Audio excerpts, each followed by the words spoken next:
Suivons dans cette vidéo le parcours du professeur Robert Doucet, ministre des Affaires étrangères du Togo.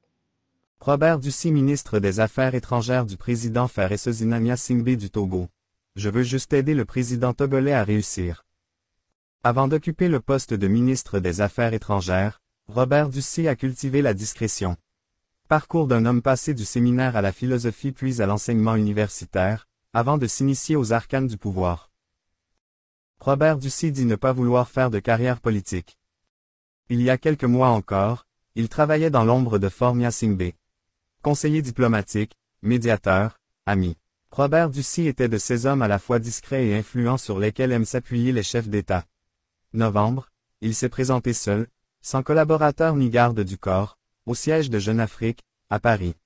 Rien qui puisse suggérer que c'est bien lui qui, depuis le 17 septembre, dirige le ministère des Affaires étrangères et de la coopération du Togo.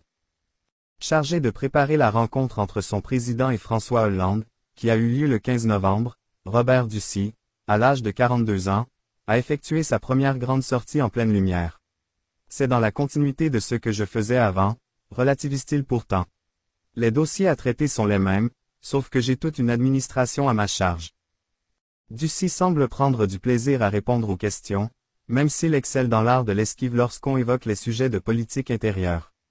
Je suis un universitaire, j'occupe une fonction que le président a bien voulu me confier, mais je ne souhaite pas faire carrière en politique.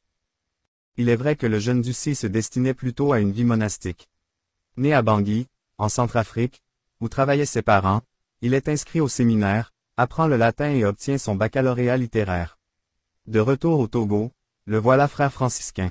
Il part ensuite pour le Congo-Brazzaville, où il intègre la communauté monastique du Lion de Juda, qui deviendra plus tard communauté des Béatitudes au Congo.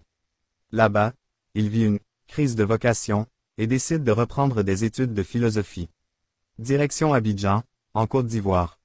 Son doctorat en poche, il rentre au Togo et entame une carrière d'enseignant à l'université de Lomé, à laquelle il tient, aujourd'hui encore, comme pour garder la tête sur les épaules en dépit de ses fonctions au gouvernement. Auteur prolifique, il a écrit une demi-douzaine de livres, dont un essai, L'Afrique malade de ces hommes politiques aux éditions Picolec, en 2009 une critique virulente de la classe politique africaine. Il s'y plaint aussi de la tendance des présidents à s'accrocher au pouvoir. Le religieux qui subsiste en lui se passionne pour les médiations. Réconcilier les familles Nyasingbe et Olympio, ennemis depuis des décennies. C'est son idée. En 2003, Faure présente Robert Ducy au président Eyadema, qui se laisse convaincre de la nécessité d'un rapprochement avec Gilchrist, le fils de Sylvanus Olympio, assassiné lors du coup d'État de 1963 mené par celui qui n'était alors que le sergent Étienne Eyadema.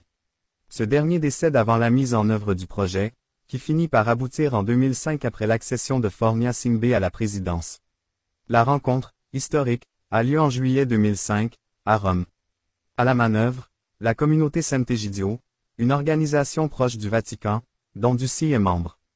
L'heureux entremetteur joue la carte de la modestie et conclut. Je veux juste aider le président à réussir. Abonnez-vous, likez, commentez, partagez pour plus d'informations sur IIBAMK.